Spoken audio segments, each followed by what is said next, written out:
Il va peut-être se passer quelque chose en mars, je t'explique tout. Ce n'est encore que non rumeur, mais Apple aurait l'intention de tenir un keynote spécial en mars afin de présenter de nouveaux Mac.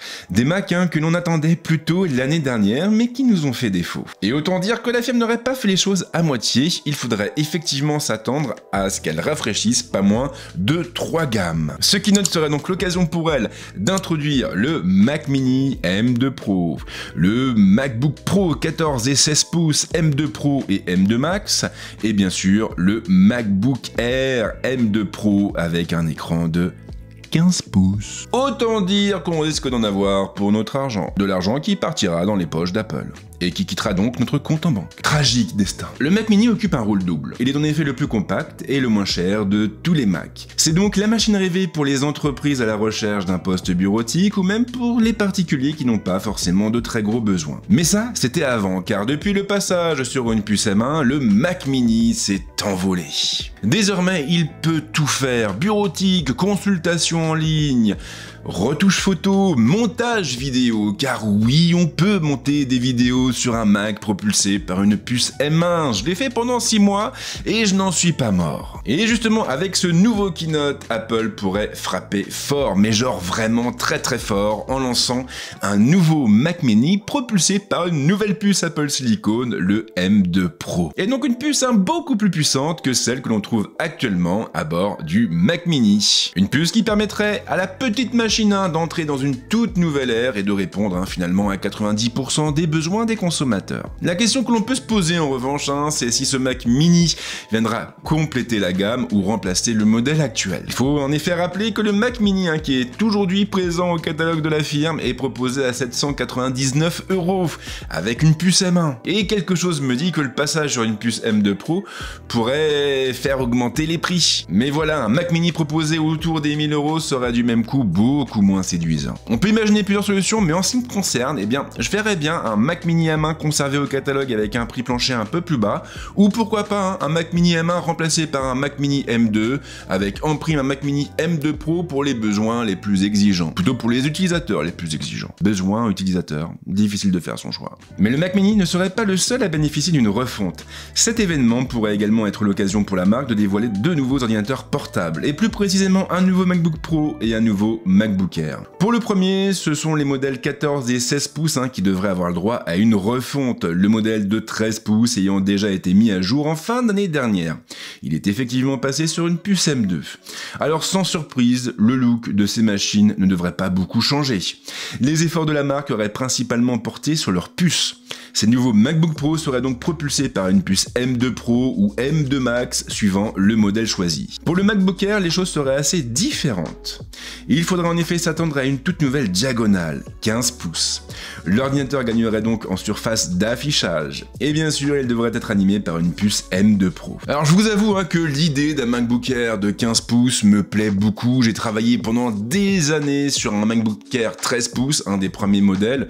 Et faut reconnaître quand même qu'au bout d'un moment, je me sentais un petit peu à l'étroit, surtout quand je jonglais avec pas mal de fenêtres. Là, en l'occurrence, avec un modèle 15 pouces, on aurait plus d'espace, et puis surtout, on n'aurait plus besoin de switcher sur un MacBook Pro, qui est quand même proposé à un prix exorbitant. Maintenant, en ce qui me concerne, là encore, je ne pense pas que le MacBook Air de 15 pouces remplacera le MacBook Air de 13 pouces. Pour moi, Apple a tout intérêt à compléter son catalogue. En gros, donc la marque conserverait le MacBook Air de 13 pouces sous puce M2 et ajouterait le MacBook Air de 15 pouces avec une puce M2 Pro.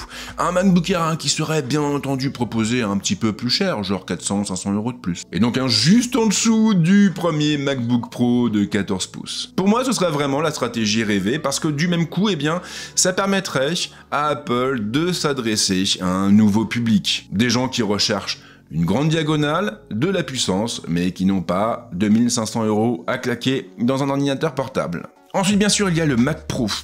Un ordinateur qui divise, et pour cause, le modèle actuel est encore propulsé par une puce Intel, ou plutôt par des puces Intel, sauf que il est complètement en roue libre, faut le dire ce qui est. Maintenant vous prenez un Mac Studio, il explose le Mac Pro, qui est proposé pourtant à un prix supérieur. Donc toujours est-il que vous avez certaines personnes qui s'attendent à ce que le Mac Pro soit aussi présenté durant cet événement spécial.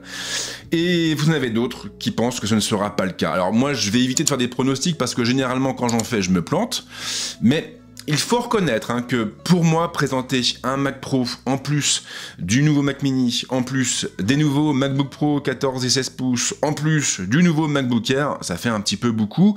Et je verrais plus un événement, genre la WWDC, avec en guest star, enfin bref, avec un gros focus sur le nouveau Mac Pro et sur le nouveau Mac Studio, mais aussi sur les nouveaux écrans de la firme, puisqu'il serait question qu'Apple lance de nouveaux écrans quelque part dans l'année pour compléter un peu sa gamme et, on l'espère, la rendre plus accessible. Mais ça, c'est pas gagné.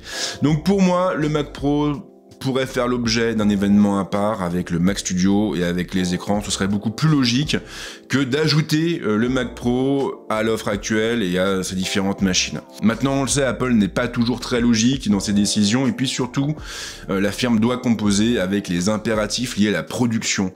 Et clairement, aujourd'hui, vous avez peu d'usines qui peuvent produire un gros volume d'ordinateurs ou un gros volume de smartphones, et c'est ça qui oblige Apple à faire des choix, à regrouper certains produits sur des événements qui du coup manquent un petit peu de logique, manquent un petit peu d'identité. Des fois c'est un peu la foire fouille, j'ai envie de te dire, vas-y, allez, je te file un Mac et puis je te file des AirPods, tu sais pas pourquoi, mais voilà, fallait que ça rentre dans le truc et c'est comme ça que ça se passe. Donc moi perso, tout ça pour dire que j'en sais rien en fait. Voilà, c'est terrible.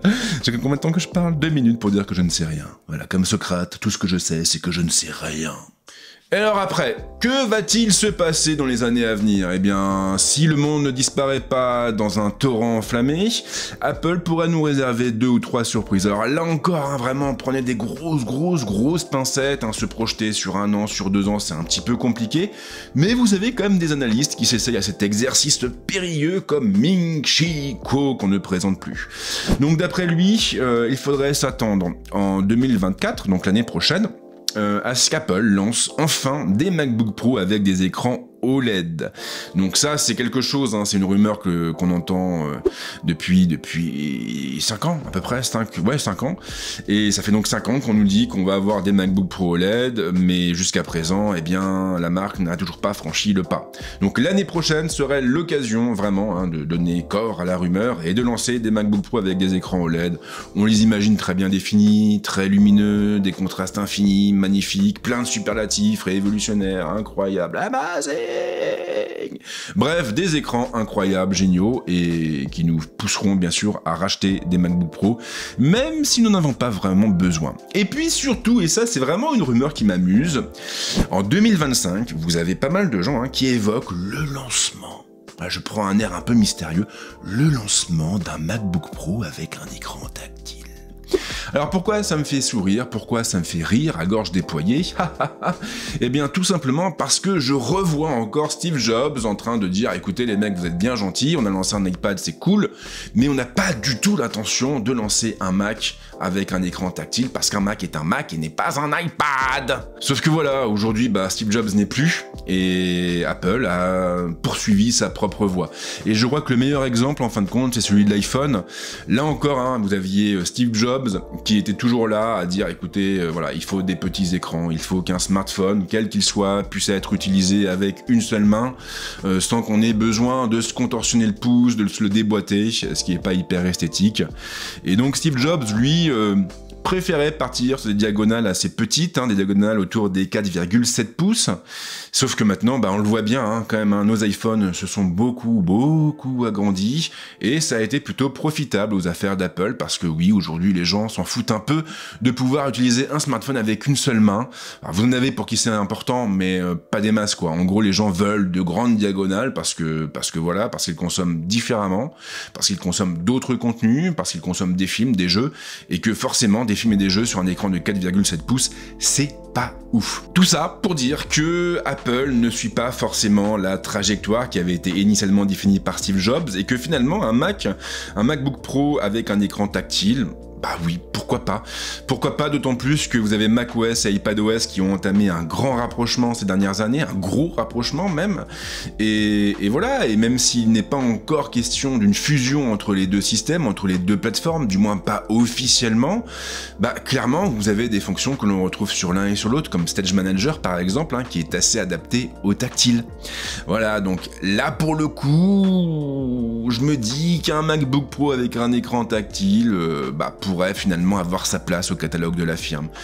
Je ne suis pas certain que j'irai l'acheter. Personnellement, je préfère rester sur le combo Mac plus iPad, mais pour des gens qui n'ont pas envie d'avoir deux bécanes, ça peut être intéressant. Maintenant, le problème de l'écran tactile, c'est que ça appelle un format spécifique. Un écran tactile sur un ordinateur qui a un clavier, qui a un pavé tactile, on peut pas dissocier les deux, quoi. Pour moi, ça représente peu d'intérêt. Je préfère la solution qui est proposée par Microsoft avec les surfaces, où vous avez donc un produit qui peut faire office d'ordinateur, qui peut faire office de tablette tactile, parce que vous pouvez décrocher l'écran. Et là, vous avez donc une tablette dans les mains. Moi, c'est un système comme ça que j'aimerais voir apparaître chez Apple. Maintenant, est-ce que techniquement ce sera possible? Je n'en sais rien. Mais je pense que ces prochaines années, on devrait avoir quand même quelques belles surprises du côté d'Apple. Et pas uniquement au niveau des Mac, je pense aussi à l'iPhone pliant dont on parle depuis pas mal de temps. Voilà donc pour tout ce que j'avais à vous dire sur les rumeurs entourant ce keynote Apple mystérieux. Alors bon, évidemment, comme avec les rumeurs, comme toujours avec les rumeurs, il faut être un petit peu prudent, rien n'est écrit dans la roche, rien n'est gravé dans la roche. Cet événement aura peut-être lieu, peut-être pas, peut-être qu'Apple va juste présenter de ses Macs sans organiser de keynote. Mais ce qui est sûr, c'est que l'année dernière, en fin d'année, on s'attendait tous à un renouvellement du Mac Mini et ça n'a pas été le cas. Il serait donc logique aujourd'hui que le Mac Mini ait le droit à son refresh. Même chose pour les MacBook Pro les plus chers, en 14 et en 16 pouces. Et puis le MacBook Air 15 pouces, quelque part, ce serait un petit peu le One More Thing plutôt, parce qu'il n'y en a qu'un seul. Bref, j'espère que cette vidéo vous a plu. Si c'est le cas, n'hésitez pas à la liker, à la partager, à vous abonner à la chaîne, à activer la petite cloche, tout ça. Et en ce qui me concerne, je vous souhaite de passer une bonne semaine ou un bon week-end, suivant le moment où vous verrez cette vidéo. Et on se retrouve très vite pour d'autres contenus. Ciao.